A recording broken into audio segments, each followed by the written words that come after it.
Welcome everyone to Prague, to Rybovka Villa, and to the International Foundation for Electoral Systems, or IFES, and our Regional Europe Office, which is hosting this event in partnership with the Jagello 2000 Association. Welcome also to our online audience to this event, which is being recorded and will be available on our YouTube and other social media channels. I'm Magnus Öhman, Director of the IFES Regional Europe Office here in Prague, and Senior Political Finance Advisor. You'll hear more about IFES in a bit. A few words about our Regional Europe Office. It was set up 10 years ago. This is our 46th event. We've welcomed over 900 people from over 50 countries. And the idea is to complement the election and democracy assistance through IFES country offices throughout the region by convening democracy and election stakeholders from different countries to learn from each other and from experts to identify common challenges and common solutions that can be adapted and deployed in individual countries. In short, we see ourselves as the IFES Europe Democracy Exchange. This work is part of a larger USAID-funded program of democracy assistance with the goal of supporting leadership that champions democratic practices and is made possible through the generous support of the American people. This event is also made possible by the Swedish International Development Cooperation Agency, or SIDA, for their assistance to the IFES Democratic Resilience Lab. And with that, I hand over to Erika Schein, Managing Director of the IFES Center for Applied Research and Learning. Thank you, Magnus. Hello, all. I am so delighted to be here in Prague for this event, The Road to Resilience, What Makes a Democracy Persist. In short order, we will hear from a distinguished group of speakers on an issue of fundamental importance on both sides of the Atlantic and around the world. This subject is deeply embedded in IFES's mission. We collaborate globally with civil society, public institutions, and the private sector to build resilient democracies that deliver for all. With this event, we are formally launching IFES's Democratic Resilience Lab, a hub for research, collaboration, and innovation across the international democracy support community. Our objective is to help democracies weather shocks to their core accountability architecture. These shocks come both from within and from without. From within, spoilers are co-opting democratic rhetoric and institutions to undermine democracy. What does this modern autocrat look like? They may come to power through legitimate elections. Once in power, they may amend, reinterpret, or simply breach the law, co-opt judiciaries, election management bodies, and other independent institutions, dissolve opposition parties and imprison dissenters, silence the media, and incite violence against their publics, often with disproportionate focus on women or minority groups. These actions undermine deliberation and they hollow out democratic rights and democratic institutions. And the threats to democracy from without, external crises, both legitimate and contrived, driven by conflict, climate and natural disasters, pandemics, offer an array of tempting opportunities for autocrats to curtail rights and expand control over the state. They also receive direct support from other powerful autocracies that provide large investments, make very publicized state visits, and report back favorably in state-controlled media. This kind of cooperation mimics democratic cooperation, but to much different ends. And then there are manifold other threats from malign foreign actors undermining the pillars of accountability in democracies.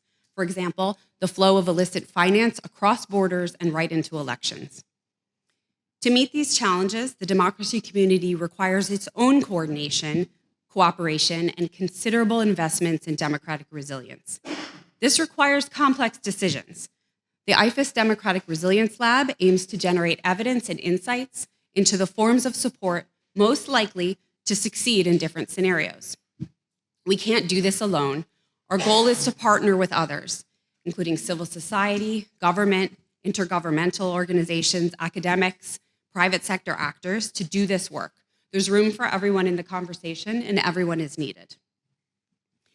I am honored to now introduce our keynote speaker, United States Congressman Jerry Connolly, who is deeply involved in these conversations on both sides of the Atlantic. Representative Connolly is currently serving his 8th term in the United States House of Representatives from Virginia's 11th District and is a senior member of the House Committee for Oversight and Accountability and the House Committee on Foreign Affairs. He's currently serving his 2nd tour as president of the NATO Parliamentary Assembly, where he sets the Assembly's broader agenda and represents it on key international issues. Mr. Connolly's first term as president was an eventful one. From 2021 to 2022, it included a global pandemic, the fall of Kabul, Russia's full-scale and great invasion of Ukraine, the beginning of Sweden and Finland's accession to NATO, and the adoption of a new NATO strategic concept. As president of the Assembly, Representative Connolly has emphasized that strengthening democratic foundations is crucial in a changing transatlantic security environment, including the establishment of a Center for Democratic Resilience at NATO headquarters. Mr. Connolly has a deep background in foreign policy and started out his career on Capitol Hill in Washington, D.C., when he was hired onto the staff of the Senate Foreign Relations Committee in 1980 by a senator from Delaware named Joseph Biden.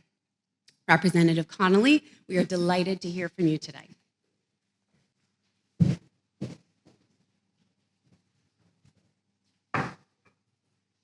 Well, good afternoon. Are you there? Come on, this is my first time to Prague. It's great to be with you and talking about democratic resilience. And maybe we should also talk about democratic fragility first.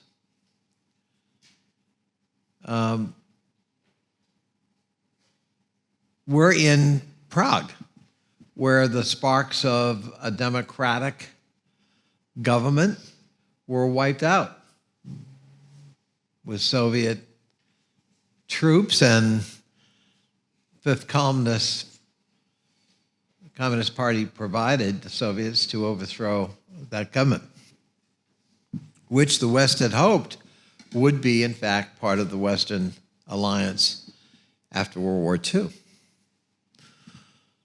If we look at the 1930s, there's a real warning in there, and there's some hope in there, because I think we have to understand today, especially here in Europe, we need to understand the 1930s. In the 1930s, the liberal democracies failed every test confronting them, every test. Mussolini decides he wants an empire, and he invades Ethiopia. Haile Selassie, the king of Ethiopia, goes to the League of Nations, and they do nothing. And Mussolini slaughters Ethiopians on horseback with spears with modern military equipment. Franco decides to invade Spain and overthrow a democratically elected government he doesn't like and undertake the fascist banner. And he is supported by Mussolini and Hitler openly. In fact, German and Italian pilots were some of the pilots who bombed Guernica, that was, of course, memorialized by Picasso in that famous painting. And the West did nothing. Liberal democracies, international brigades went voluntarily, but no material assistance really went, and Franco and the fascists ultimately prevailed. Hitler reoccupies the Rhineland in violation of the Treaty of Paris, of Versailles, and it's a violation of the treaty. And his own military is waiting to see what the reaction of France and Britain and the United States would be. Because if they say, oh no, that's a violation and we're going to enforce it if necessary militarily, right now, right here, the German military, we now know, was prepared to overthrow Hitler because he was being reckless and and engaging Germany in a military threat that it did not welcome and want. But of course, the West did nothing. And Hitler is able to go back to his chiefs and his generals and say, see, it's cost-free. And you're the ones who ought to be reassessing your thinking, not me. It wasn't reckless, but it was certainly worth the risk, wasn't it? He does it again with the Anschluss. And ultimately, it comes down to this place. And he insists that the Sudetenland is filled with Germans and it ought to be German control. And the West not only does nothing, the West basically completely caves in a historic moment of, real abasement by democracies in front of, and Hitler's making fun of them. He knows he can get away with almost anything. He can browbeat them into submission and make them like it. And he does it. Now, all of that, the price of inaction, the price of not having intestinal fortitude in defending your vision, your form of government, namely democracy and democratic norms and institutions and rule of law, is that cataclysm falls. And cataclysm was, of course, the invasion of Poland in 1939 and the beginning of World War II. But its antecedents were throughout the 1930s. And at any one of those steps, the democracies could have and should have intervened, but didn't. So, why is that relevant? Well, we have another war going on in Europe yet again, led by a sociopathic aggrandizer who has decided that we can still settle disputes, even manufactured disputes, in Europe in the 21st century at the point of a gun. I can force my will on someone else who clearly does not want that to happen. When Putin went into Crimea in 2014, our reaction was a collective shrug and tisk, tisk, tisk. It was not meaningful. And he read our reaction to help guide him on the subsequent invasion of eastern Ukraine. He had every reason to believe we'd tisk, tisk again. But he miscalculated. And when he invaded eastern Ukraine, he miscalculated on a lot of fronts. He miscalculated the resilience and resistance and courage of the Ukrainian people. Remember, Russia was supposed to march into Ukraine, to take 2 weeks, and then have a puppet regime installed in Kyiv in 2 weeks. And the Russian military was just, so formidable that Ukraine couldn't possibly stand up to them. Here we are almost 3 years later. There's no puppet regime in Kyiv. And one of the incredible things that has happened is the collective will of the democratic members of NATO has been felt. It combined with the ability of the Ukrainians to resist has been extraordinary. Putin has absorbed 600,000 casualties since this folly. We're now looking at levels that rival Soviet losses in World War II. We'll see how long he can sustain it, but we have trained, we have equipped, we have shown solidarity amongst ourselves. We've imposed sanctions.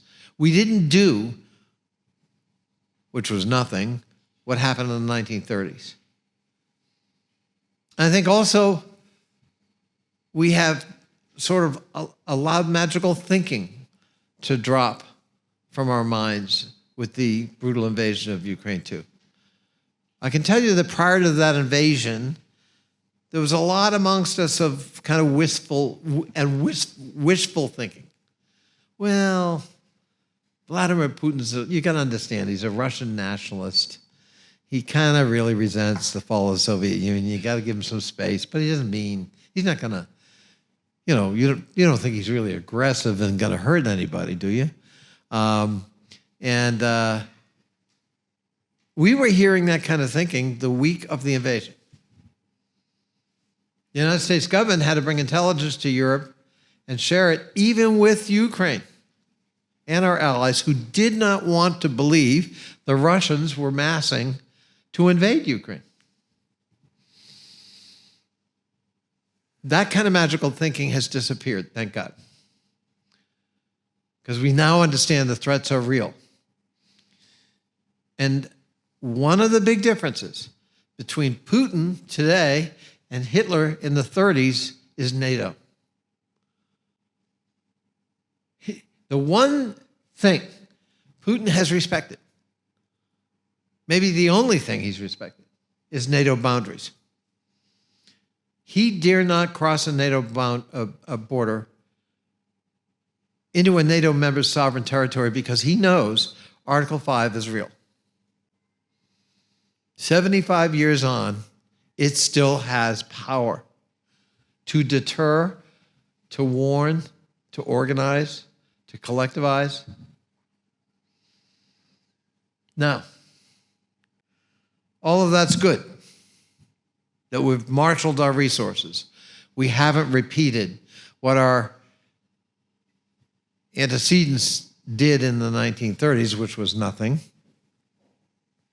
We've created mechanisms and architecture to respond and to respond robustly to external threats. And we've even, in the midst of all that, kind of reflected on who we are and where we're going in new papers and strategic concepts to actually broaden our sense of opportunities and threats that we face as democracies.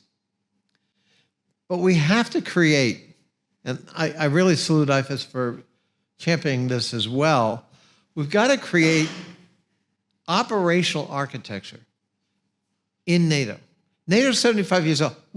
If you go to NATO's headquarters, it is like a scene out of Star Wars. It is so, 24th century looking. It's shiny and bright and cavernous, and you expect stormtroopers to walk out of one of the corners. We've got offices for everything there. Interoperability, accelerated mobility, strategic planning, you name it, we got offices there to plan that. But there's not even a broom closet in NATO headquarters dedicated to promoting, propounding, defending, advocating for democracy. After 75 years. Now, this alliance has one common theme that unites us. And it's not being anti-Russian. It is our shared democratic values. That's what we're willing to fight for. That's why we came together as an alliance, because we recognize the threat. There is a coherent, dangerous, alternative philosophy of government that believes in the active suppression of the human spirit in all of its manifestations.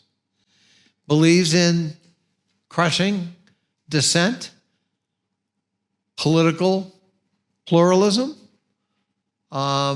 because we can deliver, they say, economic benefits that outweigh all of that. All of that's a luxury we can't afford. In fact, it impedes progress. We have a different point of view. Messy though democratic processes are, the end product is glorious. The end product liberates the human spirit. The end product, can profoundly improve the quality of life on the planet. We also happen to believe that the demand for liberty and freedom is innate in the human being. It's not culturally bound. It has many cultural expressions. But human beings want to be free. They want to be able to make their own choices. They want to be able to believe what they choose to believe and congregate with people they want to congregate with and politically express themselves without fear of a knock on the door in the middle of the night. And it's a very aggressive, as I think one of your papers points out. It's not like, well, it's, we're having a debating society event here between these two competing systems. They're aggressive. They're undermining day and night. They are trying to influence media. They are trying to engage in cyber attacks. They're doing it right now as we speak. We've got some elections in Europe right now. Look at what they're trying to do in Moldova. Not because they're confident in their system. If they were, why would you want to undermine ours? It's because they're not. They're insecure. They only know how to expand and propound by stealth, by misinformation, by undermining using the current social media and cyber tools now available for them to manipulate. We must respond. We cannot be passive. And you know what? We're in the side of the angels. There's a line of people wanting to get in our crowd. There's no line waiting for the other one. So it seems to me NATO has to create operational architecture that is proactively advocating for democracy in all of its manifestations and the rule of law. It's vital. It's really important.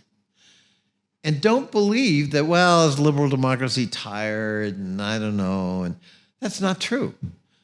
We're proving it every day.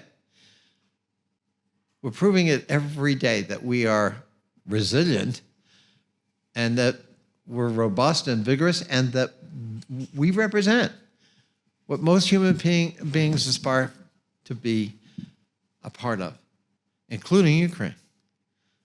So I believe that this is maybe the most important cause we can be associated with. I believe that this may be the most important struggle occurring right now. And it's not just here in Europe. Believe me, Xi Jinping in Beijing is watching how we respond here. He has his hungry eyes on the Strait of Taiwan, but Ukraine has given him pause. He had the same thing. He abrogated the handover treaty with Great Britain on Hong Kong. Remember, he promised 2 systems, 1 country. You'll have your own autonomous system, we'll respect it. He abrogated that agreement and is actively dismantling that second system as we speak. And again, the reaction of the West was, we don't like it, shame on you, we're not going to support that, finger in the face, but we didn't do anything. And I think that gave him hope that he could act with similar impunity in Taiwan. I digress, but I like Emmanuel Macron, but he said something very foolish when he went to China and he said, well, Taiwan, that's just an American concern. 90% of the memory chips in the world are made in Taiwan. So apparently the French don't use memory chips.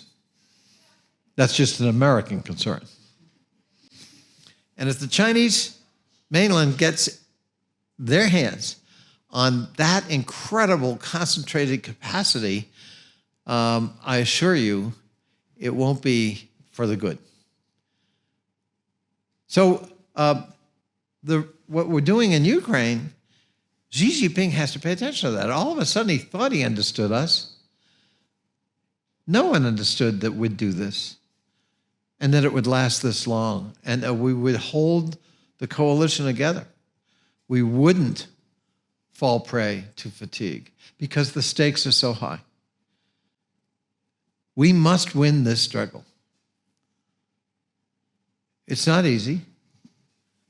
Keeping political support and coalitions together, not easy. Not in my country, not in yours. But we must do it. Putin cannot prevail. The costs of that are way too high. But on the flip side, the incredible benefits of actually seeing Putin have to leave the field of battle and return Ukrainian territory because we have prevailed in this struggle. The upside of that for the next generation, in terms of peace here and peace in other theaters as well, is incalculable. This is a noble moment. It's also our moment of truth. Let's not fail the way our antecedents failed in the 1930s. Let's meet our moment of truth and make sure democracy prevails. Thank you so much for having me here today.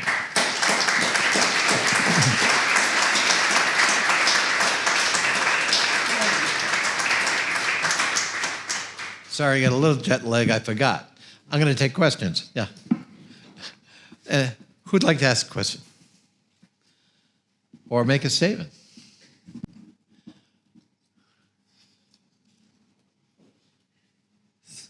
Yeah.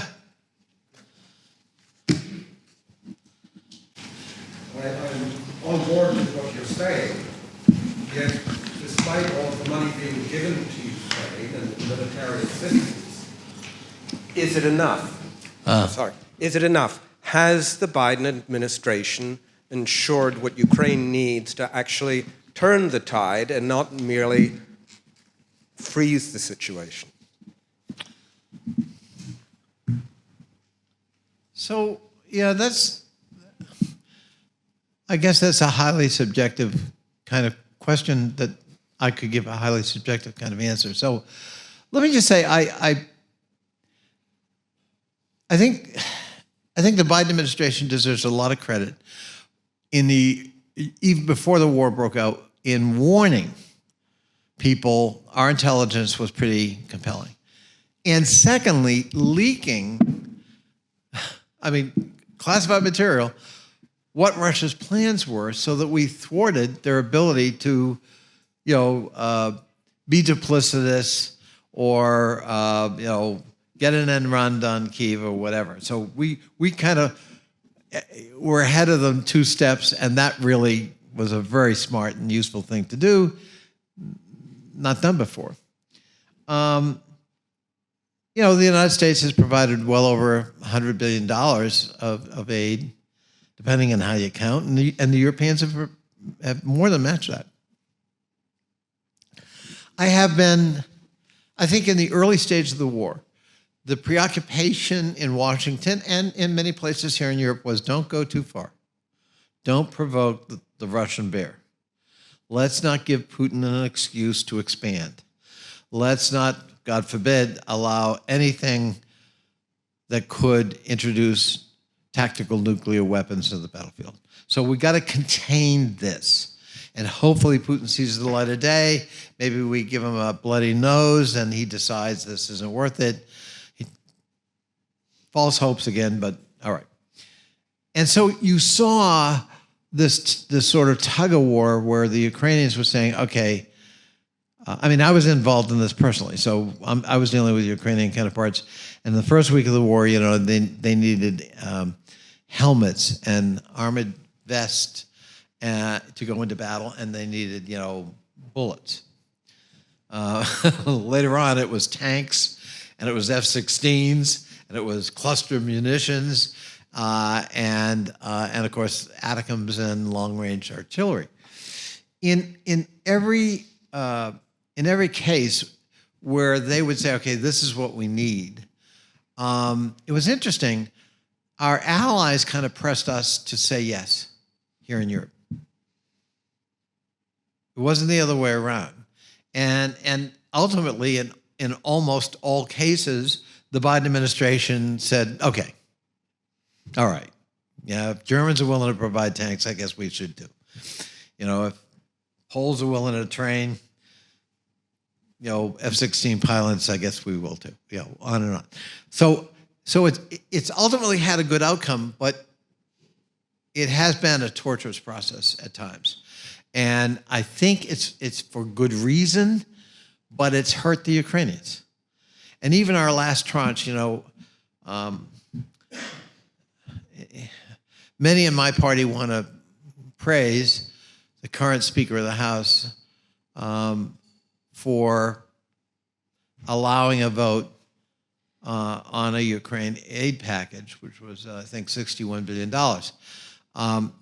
From my point of view, he wasted 5 months, and there are Ukrainians who are dead, and there's territory lost that could have been saved if we had done that 5 months earlier. And we had the same votes then as we had when we finally passed it. We told them that. We've got 320 votes out of 435, more than enough to pass it overwhelmingly with a bipartisan vote. Bring it up. So I don't give him a lot of credit for doing that. Can we do it again? That depends on the November elections. I can assure you there is at least one outcome I can think of where Ukrainian aid coming from the United States will be very, very difficult to renew. But your question is a fair one. Someone else.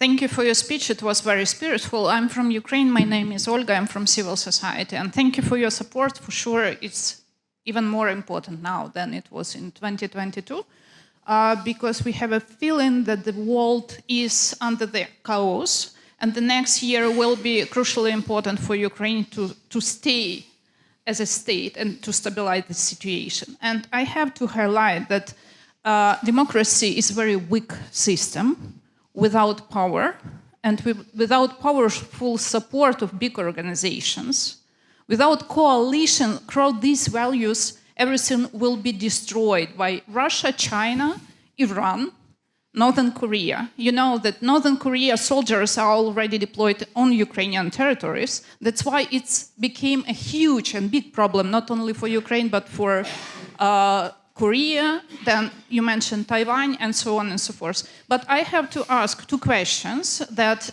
democracies, which already became a strong states, needs to be smart and brave enough to adopt two decisions for helping Ukraine. One of them is to provide invitation to NATO, because it's the only one answer how to help have long-term security guarantees for Europe is to fight together.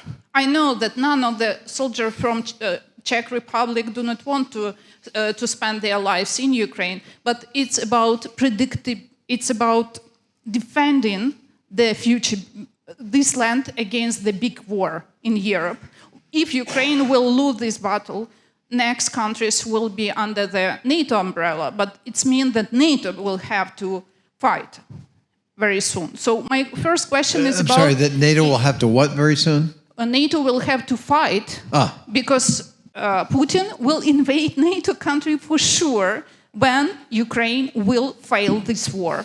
But Ukraine will fail the war without sustainable security guarantees. And there is no other sustainable guarantees except NATO, to be a part of NATO. And another question, how we can win the war without right to use long-range missile and to target the targets on the Russian territories. So this is on the US side question and US side power to adopt this decision. Without that, you know what's happening not only on the eastern and southern part of Ukraine, but unfortunately when Russia are occupying now the territories, Russia is destroying everything till 0 point. So this is a war about territories. We are fighting for people and we are fighting for values. What we can to do without this decision from the US side? Well, with respect to the second part of your question, I favor unshackling Ukraine and being able to use long-range artillery and other weapons to go deep into Russian territory. I don't understand why Putin gets to have no limits, but Ukraine has every limit. And it even got ridiculous because, as you know, the Russians would, knowing this rule that you can't use our weapons to shoot into Russia, would position, tanks and artillery and even aircraft right by the Ukraine border. But they were on the Russian side, so the prohibition pertained. So I think we have to unshackle Ukraine. Now, I don't want Ukraine bombing, the Kremlin. Try not to do that. But going after legitimate military targets that Russia has embedded deep into its territory in order to shield them, I think fair game. And Putin asked for it. No limits on you, there'll be no limits on Ukraine. So we're having that discussion. That's another example, going back to this gentleman's question, where I think, again, my sense will be the administration will, in fact, agree to that. I think there are lots of signs that's coming. Again, it's late. It's not like we have a lot of time here. There's an exigency and an urgency in the battlefield that has to be respected. So there are a number of us, however, who are working with members of the Ukrainian parliament and government to press the United States government to relent and allow that.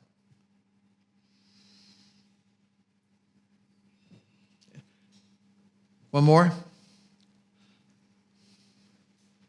And thank you for being with us today, by the way. Coming from Ukraine, I appreciate it. Yes, sir. Sasha Ondra, I'm from the European Parliament, the Czech MEP. I can't hear a word you're saying. Yeah. I can't. Thank you very much, Sasha Ondra, from the European Parliament. I thank you very much, first of all, what you have said. I would undersign almost every your single sentence. But my question goes a bit beyond. The core of NATO is the US and to some extent the British military presence in Europe as a confirmation that the nuclear guarantee is real and not an empty paper. And I don't know, we all could read recently this President Zelensky peace plan, and there was the point number 5.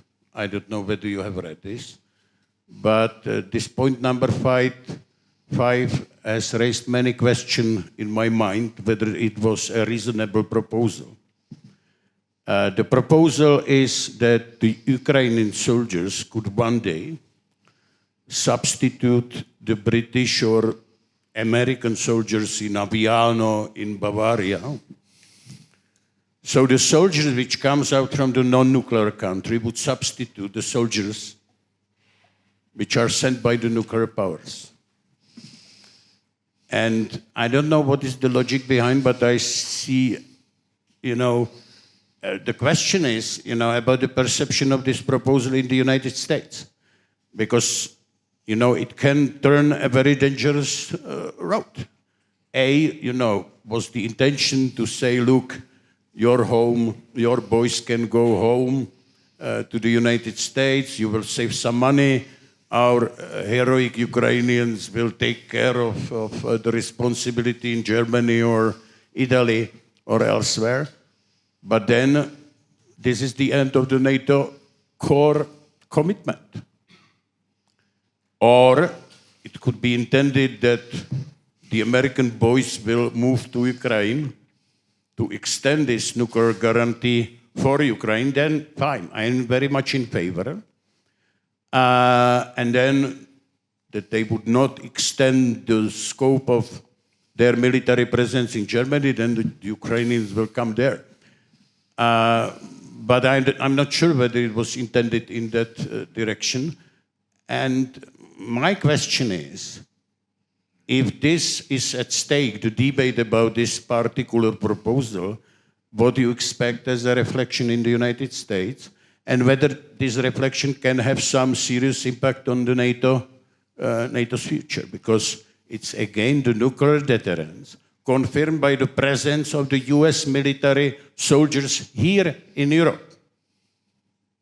It's something what goes just beyond the simple paper commitment that usually in the history is not honored any time. But you need to have a people at stake. Well, let me pull out one gem you referred to. I think our election is 18 days away now. The results of that election will be absolutely consequential. You can't overstate how important that is, because the two candidates have made it very clear. About Ukraine, about NATO, about relations with allies, about Europe, about Russia, and the relationship with Putin. So no one can go into this election not knowing all that. And that a vote for one takes us down one path, and a vote for the other takes us down a very different path. You know, I'm a student of American history, and when I look at our history, we have always had this sort of dialectic about our role in the world. So when we won our revolution with enormous French help over the British, we had sort of a fervor to export that revolution to others. And, you know, because we were the bearers of true human liberty, and we were going to try to take that and see monarchies fall and liberty rise. And enormous enthusiasm with the French Revolution when it started. It went awry.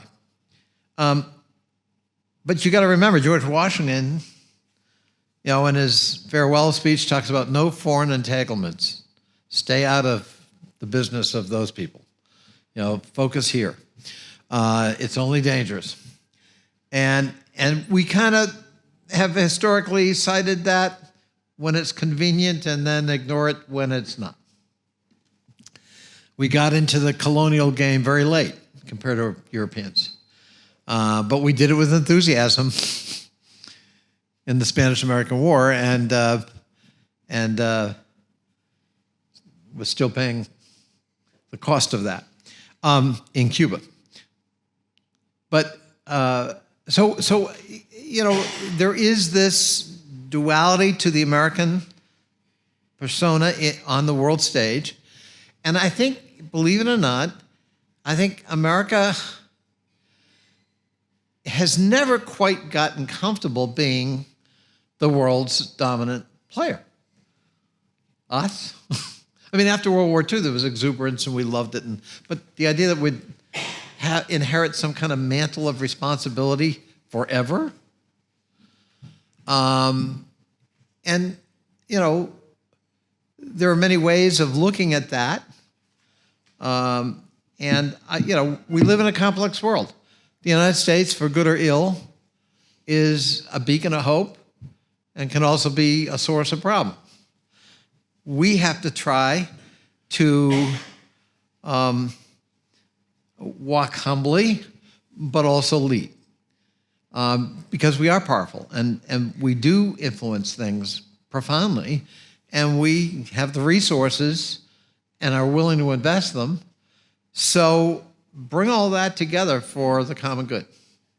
And that's what we're trying to do in Ukraine, but there are lots of other theaters and venues where we can also do that. So it's not a new fight, and I think sometimes watching it from afar is, you know, causes anxiety. It causes me anxiety close up. But I think the public in America absolutely supports what Ukraine is doing and supports our helping. We've got a supermajority in the Congress that also does that, including a number of Republicans who are breaking ranks with the far-right ideologues in their party and with you-know-who to continue to vote for and support Ukraine and our aid for it. So, you know, it's always going to be a political fight. You know that here in Europe, as coalitions, rise and fall, and we're no different. But I believe at the end of the day, as long as we continue to fight and speak out and remind people what the stakes are, what gives me a little bit of hope, like you, I was a child of the Cold War. We sustained the Cold War for 50 years, collectively. We didn't get fatigue. We didn't get tired of it. We understood what the stakes were. Now, it was a little easier. It was kind of a black and white binary world, or at least that's how we fashioned it. But we maintained stamina. We maintained political will. And that we can do it. We did do it. And ultimately, what was the outcome? We prevailed. So reminding our publics and our political figures of sort of that history and why it's worthwhile, even though it's costly and, gosh, we wish it could be on a very fast time frame, but that's not how human beings work. That's not how the world works. And we got to deal with, the world as it is, not as we hope it will be. But we need to be strong, L'audace, l'audace, toujours l'audace. All right, thank you so much for having me here today.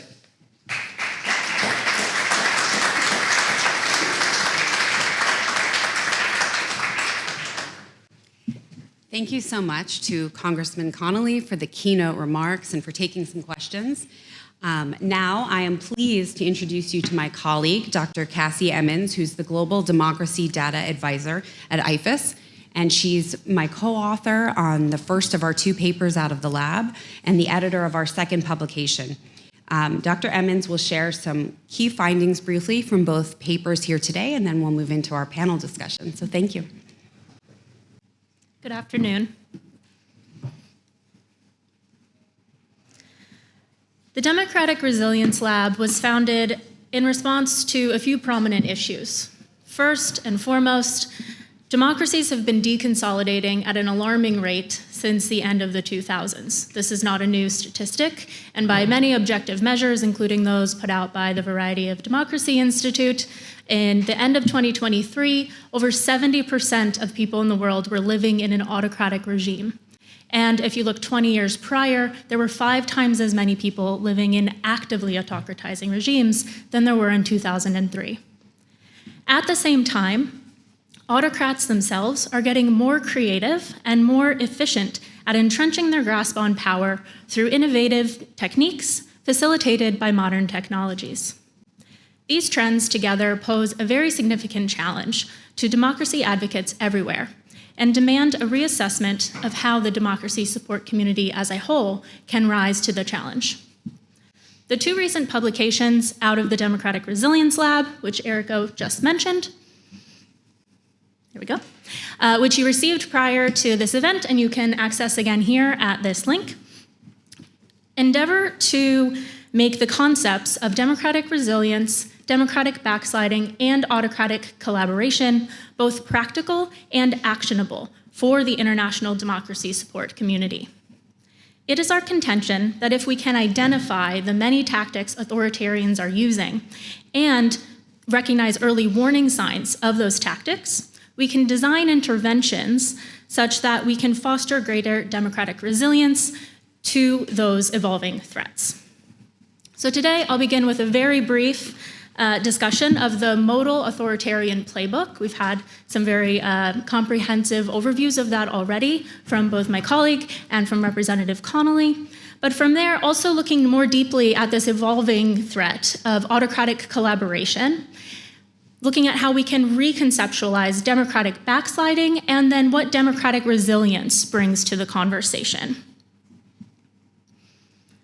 Now again, part of the authoritarian playbook has become eerily predictable despite very different historical contexts in countries around the world. So we see in consolidated or semi-consolidated democracies would-be autocrats coming to power through elections and then continuing to undermine democracy from within, using a lot of the tactics that have been previously described. The key here is that they're poking holes in the message that democracy will deliver, pointing out flaws and places where it has not yet met its ambitions. In pursuit of this aim, autocrats tend to attack the pillars of political accountability within a country. We understand political accountability as an arrangement between political actors and their societies, whereby the bearers of political responsibility are forced to be responsible and responsive to the demands placed on them by the people. Now, in a healthy democracy, that accountability is guaranteed through the separation of powers between individual branches of government or horizontal accountability. It is also enforced through vertical accountability, the relationship between voters and the government, usually proxied through political parties and elections. And thirdly, this fourth branch of government, it is sometimes called the media and organized civil society. Autocrats are entrenching their power by chipping away at exactly these pillars. Now, while the script has become well rehearsed, it does not mean that every backslide is substantively the same. Thus, the first conceptual pivot that we make in our framework paper is to recategorize the types of democratic backsliding, again, to make them more actionable and approachable from the international democracy support community's perspective.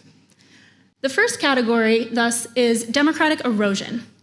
Erosion describes instances of piecemeal, prolonged undermining of democratic norms, processes, or institutions. Now, erosion is admittedly the hardest type of backsliding to identify early, as actions taken by governments in these situations can be passed off as status quo changes, or, especially following an election, as the democratic mandate that they have from their citizens. Over time, however, these changes amount to a patchwork of a larger anti-democratic agenda. The second category of democratic backsliding is democratic breakdown. This is a wholesale acute decline in democratic decision-making processes, institutions, and civic spaces. Unlike in cases of erosion, in cases of breakdown, they tend to be rapid. They target multiple accountability mechanisms at once across those pillars.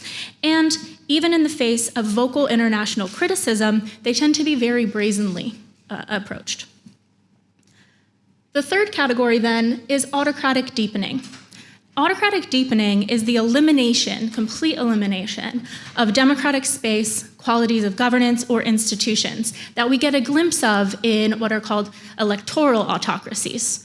So this category of backsliding to us calls attention to the fact that the embers of democracy can still be stamped out even in places that are already deemed somewhat autocratic, and that we need to be paying just as much attention to them as in the other cases of backsliding. Now again, while many of these have become predictable scripts, autocrats are also constantly evolving their tactics. In recent years, we've witnessed enhanced cooperation among autocrats, which is a behavior that was not typically seen among that group. To better understand this emerging trend, the lab collaborated with a leading scholar in this field, Dr. Cristina Cotillero, to identify several motives and methods of such authoritarian collaboration that I'll overview quickly. First, autocrats are facing increasing domestic threats to their hold on power. These are coming from pro-democracy civil society groups, as well as domestic political opponents, especially when they're networked with their counterparts in other countries. In response, autocrats have developed information exchanges through specific tactics like peer-to-peer trainings, informal strategy exchanges, and collaborative surveillance, again, taking advantage of modern technologies. When that isn't enough, we're also seeing more collaborative repression, including cross-border policing through abuses of red notices and harassment of exiles and migrants. Second, autocrats are increasingly stigmatized internationally for human rights and other abuses. And so what they are trying to do is recapture that narrative and instead counter the stigma by legitimizing their governance tactics vis-a-vis democratic governance tactics. When that doesn't work, they will also mock compliance with liberal international norms. Third, historically, there has been an over-reliance on democracies and democracy-dominated multilateral institutions for development aid, investment, and trade. And that typically comes with some kind of political conditionalities. In order to circumvent those conditionalities, autocrats today are diversifying their partnerships, they're setting up bilateral relationships, and also seeking support from multilateral institutions that are dominated by like-minded states. Finally, autocrats are collaborating to address security threats to their regimes by repurposing international security crises facing all countries in order to meet their own specific needs. They'll do this through pro-regime military interventions, by establishing technology and weapons exchanges, or by hosting joint trainings and exercises. These styles of collaboration are observed more and more across the three different types of democratic backslides. What we can deduce from this discussion of today's authoritarian threats is that nothing should be considered static. There was a thought for a very long time that democracy as a system, once you reached a certain threshold, you would remain a democracy. But democracy is not something that you end up being, and it does not self-sustain. Countries that are struggling with backsliding also can find themselves in those different categories at different points in time. The situation is always evolving. And threats from autocrats, as we've just discussed, are constantly evolving as well. So our approach to addressing these threats must also be conceptualized as an ongoing process. Enter here our definition of democratic resilience. IFES defines democratic resilience as the ability to maintain democratic functions and principles despite attempts by illiberal actors to damage or diminish the accountability structures inherent to democracy. In practice, resilience is a long-term strategy. It is not about resisting one crisis or being stable through one challenging moment. We therefore understand democratic resilience to be a three-part ongoing cycle. It is preparation, response, and recovery and transformation. In the first stage, a resilient democratic system can be designed to prepare for anticipated shocks, reducing the need for ad hoc interventions. A resilient democracy is prepared, thus, to prevent or lessen the impact of a crisis by anticipating, A, that such threats will inevitably arise, and B, any defenses in place will be tested. Now, even the best prepared democracy is going to encounter some unanticipated threats. When systems need to respond to those types of crises, they may withstand the event, they may absorb the fallout, or they adapt. As one example, when an attack is truly new, think of evolving threats in the cybersecurity space. A resilient government can adapt existing protocols, such as establishing new information sharing mechanisms in order to understand, monitor, and uncover the regimes for what they are. Finally, the recovery and transformation stage. Sometimes crises do have clear endpoints. More often than not, however, there are prolonged situations of democratic backsliding with small moments and opportunities of opening. In those moments, what is it that we, the international democracy support community, can do to take advantage and win back a little bit of the democratic space that had previously been lost? Resilience at any stage of this cycle requires a collaborative approach among us in this community. There will be situations where some of us have the skills, the knowledge, and the connections to be most well poised to intervene, but no one organization and no one type of organization can unilaterally solve the problem of democratic backsliding. We must identify effective responses also by collaborating with local organizations and local partners who understand best the situation on the ground. The resilience cycle thus can help us to fine-tune appropriate responses with the highest chance of effectiveness. The question now is how we can better coordinate those efforts to bolster democratic resilience worldwide. The IFES Democratic Resilience Lab is very grateful to have interlocutors across government, multilateral institutions, academia, civil society, and the private sector all who are committed to exactly this point, and it is my absolute pleasure to welcome representatives of some of those fields to join us now at the front of the room for a panel discussion on these issues. Thank you very much.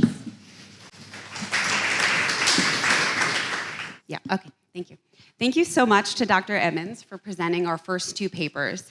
It is an absolute pleasure to now very quickly introduce our panelists today. We do have a virtual participant, but I'm going to wait for her to appear on screen before I introduce her.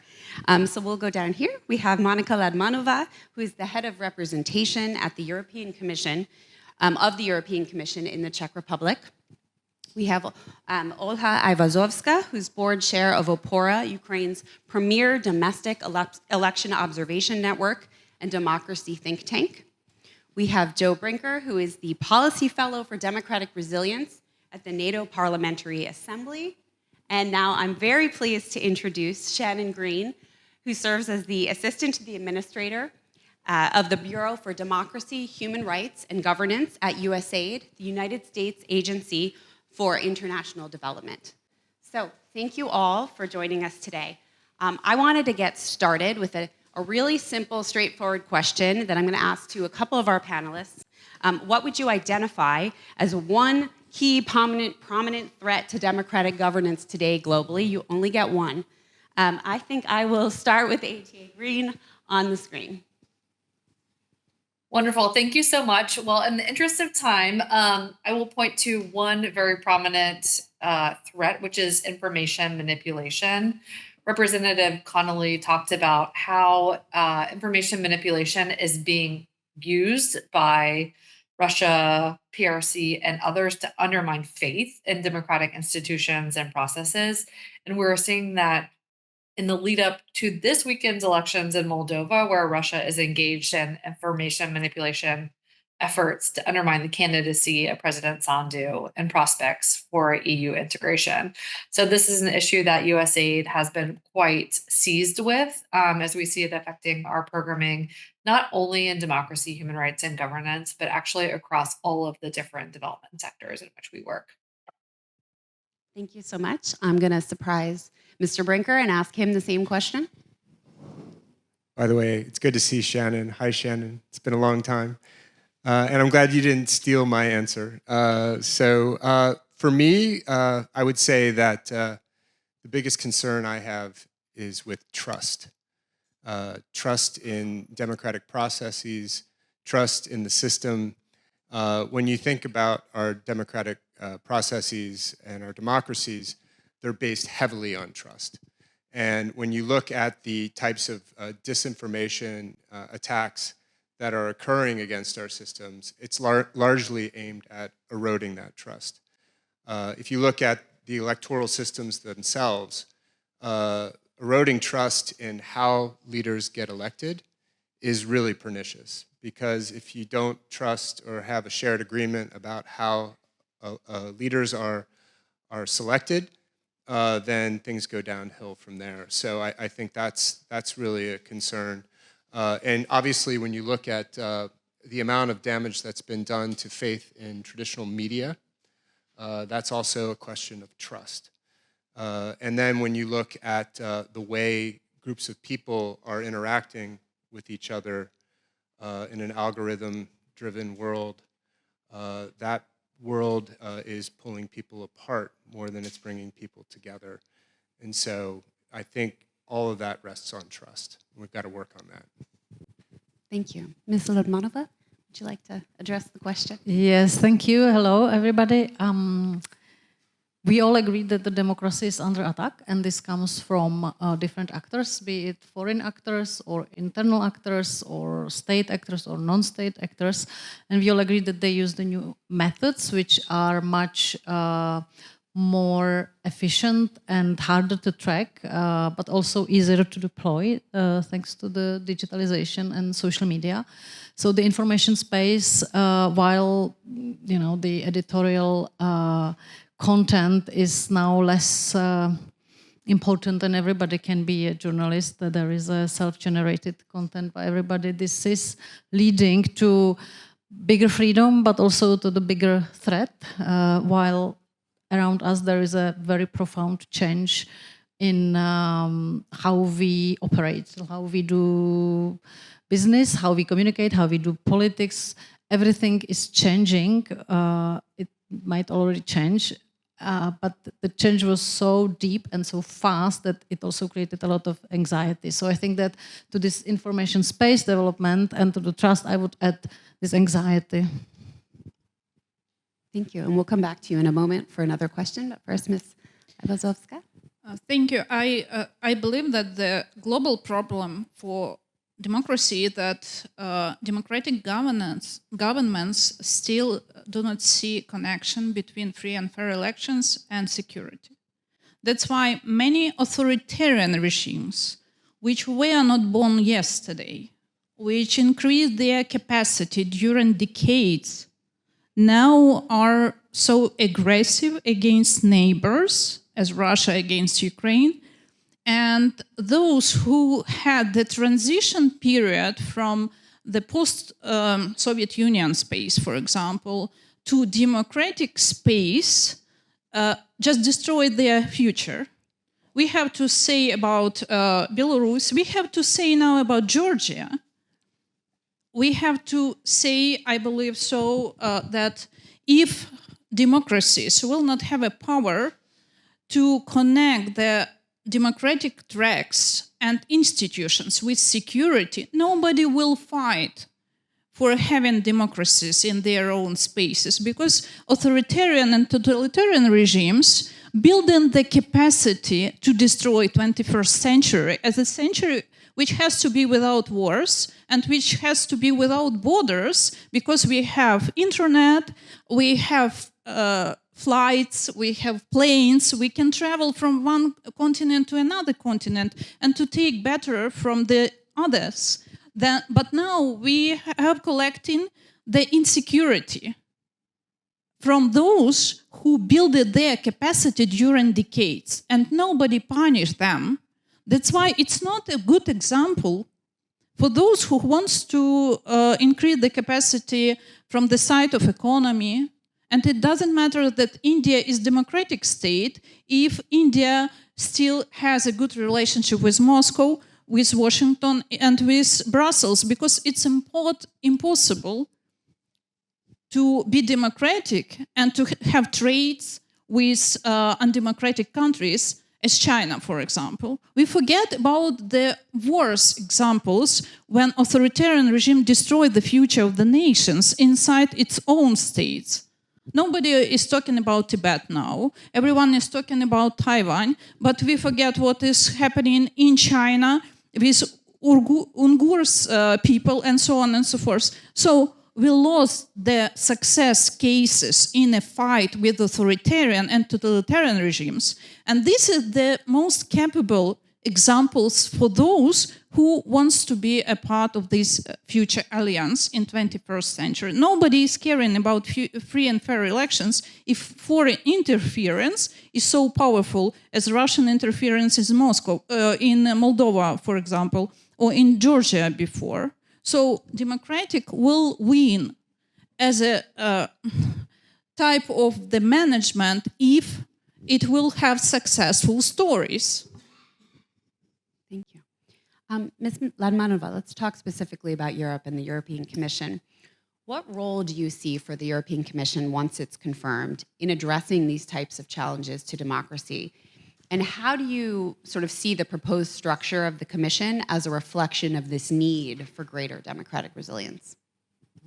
So those of us who are following this European agenda, we know that we are now in the specific moment, specific period when the cycle of 5 years after the European elections means that there will be the new European Commission, and commissioners are nominated by individual member states, and these are confirmed by the European Parliament. The agenda of each of these commissioners is changing. There is never the same structure as the previous commission. It's a little bit different, reflecting on what's happening around. And mindful of this fact that there is this division in the society, that there is this big anxiety, and also the backsliding of democracy, but also competitiveness and prosperity going a little bit down compared to other parts of the world. The new European Commission, which will take place in coming weeks, hopefully, will focus on three major areas. One is prosperity and competitiveness, second is security and defense, and third is democracy and social fairness. And these three are intertwined. They are influencing each other without one successfully being addressed. You cannot have the other one successfully addressed. So this is the circle, as we have seen there, like on the slide, but there is a very strong understanding that these three topics are the most important and determining the future of Europe for the next 5 years, but with the fact that the next 5 years will predetermine the next 50 years. I hope I was clear. Yes, thank you very much. So I think we'll just switch gears back to ATA Green for the moment. USAID recently launched its new democracy, human rights, and governance policy. And if you haven't read it cover to cover, you should. But it calls on the entire agency to support democratic development, and it introduces 4 strategic pivots. In your view, how does USAID envision really operationalizing this new policy in response to threats to democracy and to democratic resilience that we've been talking about today? Thank you so much. So as you alluded to, the policy is really our roadmap for how do we address this emboldened, more coordinated approach between authoritarian actors to undermine democracy and build democratic resilience. So very briefly, it does have 4 strategic pivots. And basically that is our guidance to all of USAID and all of our workforce for the kind of strategic shifts that we need to be activating in order to address the sort of new era of competition around democracy and autocracy. So really importantly, the first pivot, as you said, recognizes that our programming is not going to be enough. We have to be using all of our resources across all development sectors to nudge and accelerate democratic progress. But we also need to be using our development diplomacy, our voice, forging new partnerships in recognition, as several of your colleagues have said, that we cannot confront this resurgence of authoritarianism alone. The second pivot, I think, really gets to the heart of what Joe was talking about, which is the erosion of trust. But not just that, it's the sense that people who are in positions of political power are wielding that power not to serve the public interest, but in fact to aggrandize or consolidate power. And so, what Pivot 2 really tries to do is rekindle support for and adherence to the norms that are so crucial for democracy to survive, to address the political polarization that is ripping our societies apart and making democracy and elections a zero-sum game. And really importantly, trying to make sure that people feel like they have a real stake in the survival of democracy. So we're looking to really bolster our engagement on civic education, experimenting with different forms of deliberative democracy. And I think IFES has really been a voice for the importance of those issues. Pivot 3 also gets to the heart of what Joe was talking about in terms of the way that digital tools and social media and AI are being used to, to amplify these fissures in society, but also being used to go after people who are trying to defend democracy. So the third pivot really recommits us to trying to build digital infrastructures that are right respecting and are actually going to enhance democracy and not undermine it. So we've got a new initiative called Advancing Digital Democracy, through which we're trying to enhance our engagement with the tech sector, civil society, academia, media, journalists, other donors, and the USG interagency, as well as governments to really push back against digital authoritarianism. So this is one way we're trying to operationalize pivot number 3 And I just want to encourage your audience to look up that ADD procurement, which is now live, and we're accepting applications until November 18th. And then finally, pivot number 4 doubles down on USAID's elevation of anti-corruption over the past couple of years and really forces us to continue to confront transnational corruption, grand corruption, and kleptocracy, which again is just really eroding people's faith and confidence in democracy. The final thing that I want to say is one of the ways that we're operationalizing this policy is through what we're calling democracy reviews. So we have committed to doing 5 democracy reviews in the year after the policy was enacted, which really looks at all of USAID's assistance and asks ourselves the question, how can we use this assistance in a way that better supports democratic progress and at the very least does not harden autocratic or kleptocratic structures. So that's going to be a really important learning opportunity for us, and hopefully consistent with some of the work that the Democratic Resilience Lab is undertaking. Thank you so much. I saw Joe nodding a few times, so I'm going to turn to you. The congressman talked a little bit about a proposed Democratic Resilience Center, Center for Democratic Resilience in the NATO PA, in NATO headquarters. Can you talk to us a little bit about what's next for trying to move this center forward? Great, thanks, Erica. I would love to.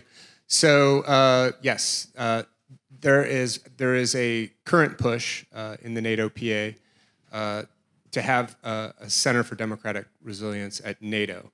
And for those of you who might not be completely clear on what the NATO PA is versus NATO, maybe I'll just very quickly clarify that. The NATO PA is not NATO, it's separate from NATO. The NATO PA is comprised of delegations of parliamentarians from all the NATO allies. We also work together with partners who also participate in the NATO PA.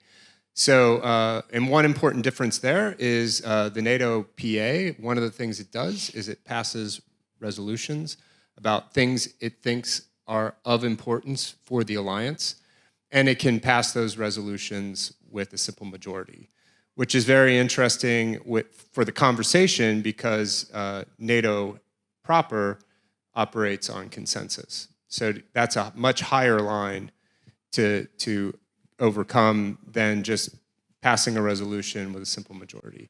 So right now, there is this push within the NATO PA to get a center within NATO. And this has been going on for 5 years. President Connolly probably mentioned some of that in his opening remarks about what he's been pushing for on that.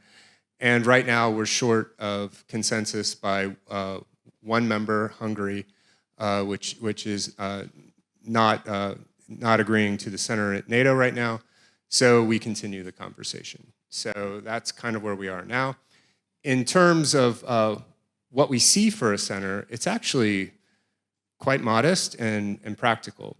And I think it reflects where NATO could be in this constellation of partners who work on democratic resilience.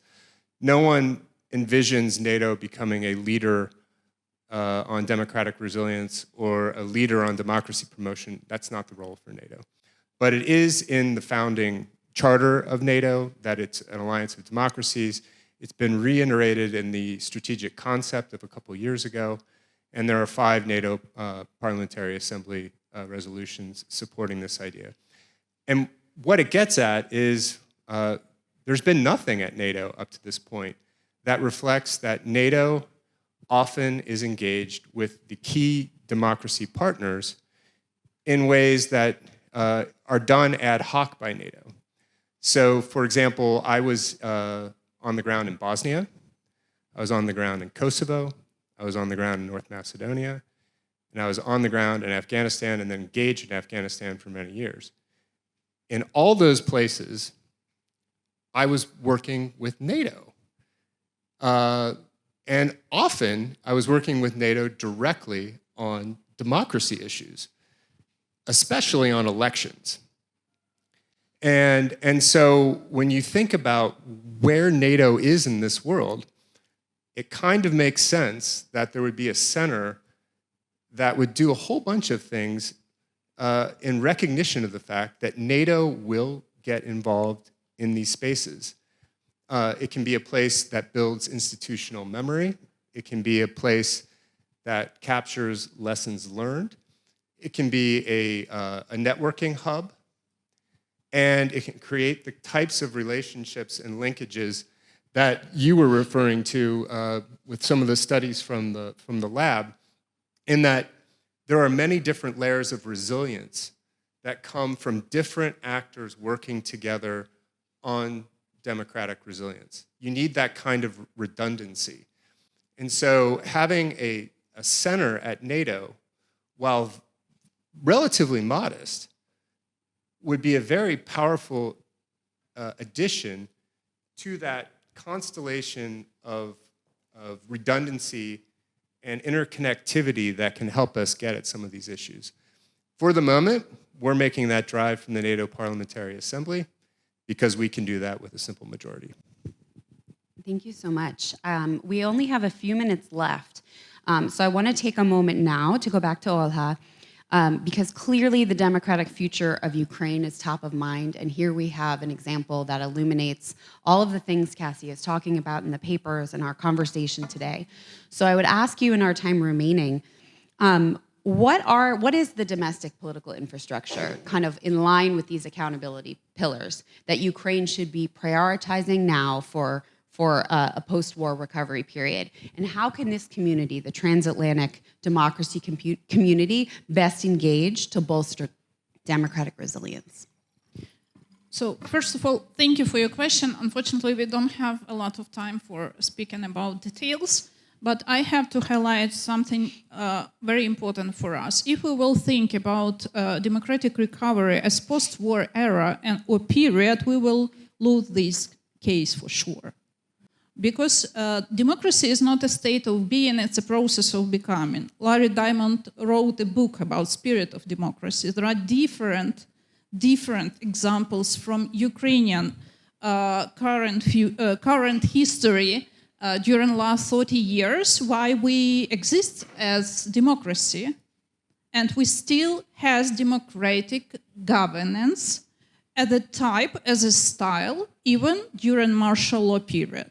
It doesn't mean that everything is perfect, no, but I believe that none of the country, even in the EU region, could do something better than Ukrainians during this hot point of the war.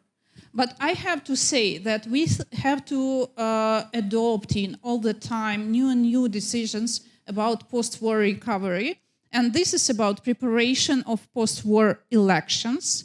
I'm not sure that we have capacity to organize elections now because it's about security. And if Ukraine will start a process, but nobody will guarantee on the highest level, for example, from NATO side, that NATO will help Ukraine to organize election, but not PA NATO, but NATO, we can start the process without results.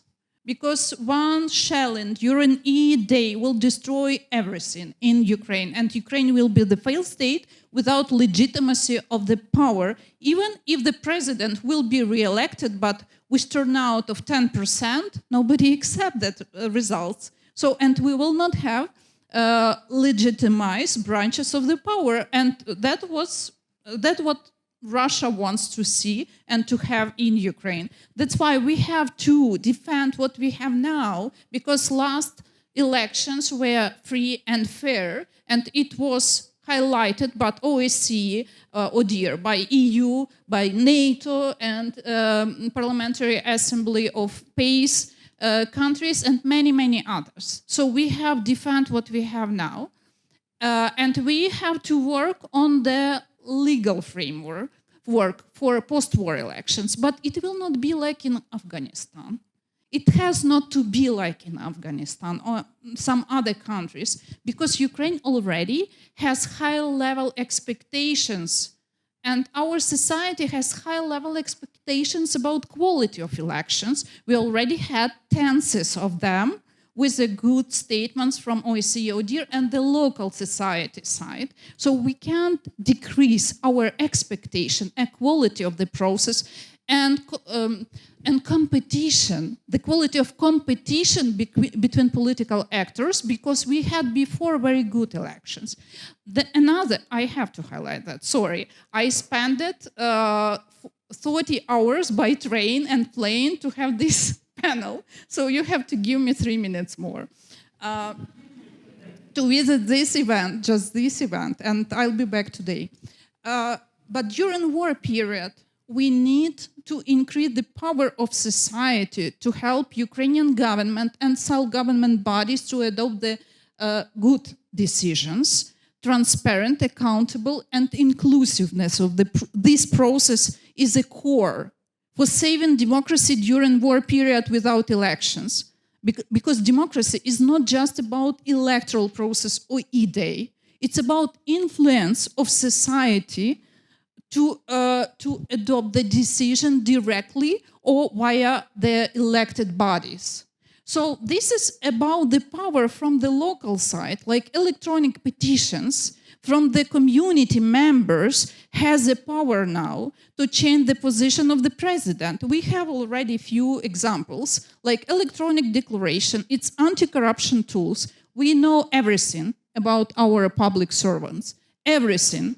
How many money do they have in cash? How much money do they have on the banking system? How much like expensive bags do have wives of the public servants, and so on and so forth? The most transparent corruption in the world, trust me. But we need to build the capacity of the state institutions to do the correct things with those who violating the rules. And I'm not speaking about anti-corruption, just fear.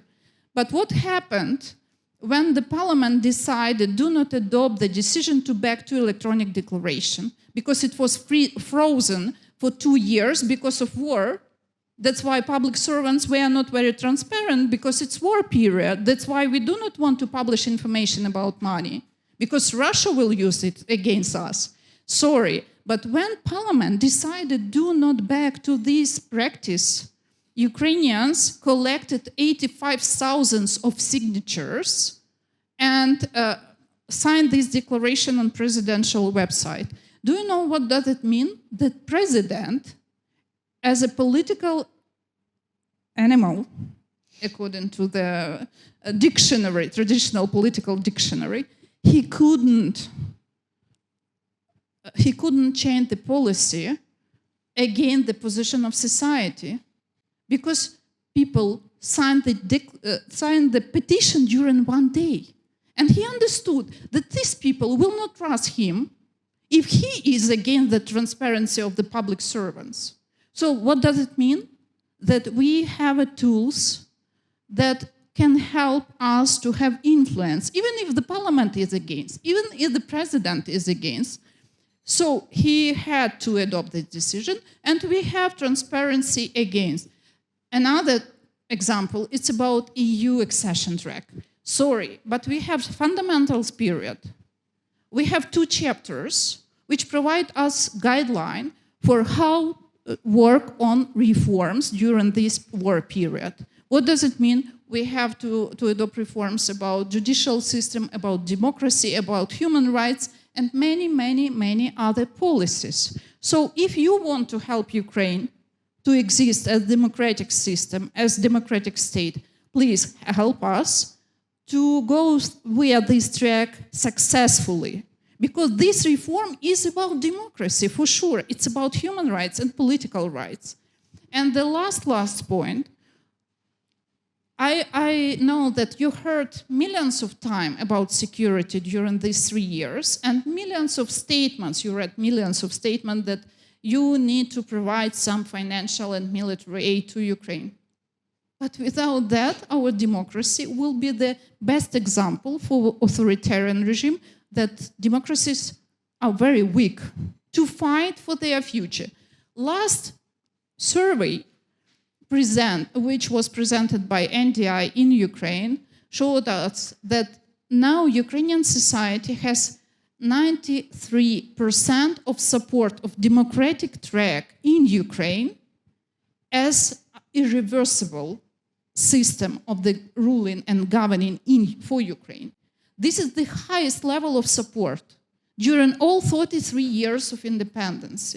And if the people will see that nobody are caring about Ukraine, it means that the values are very flexible. And we can use the same dictionary about free and fair elections, about freedoms, about EU and European values, but it's nothing if nobody will invest resources for help Ukraine to exist as democratic state. So values, it's not what we are speaking about, it's what we are fighting for. This is my last sentence. Thank you.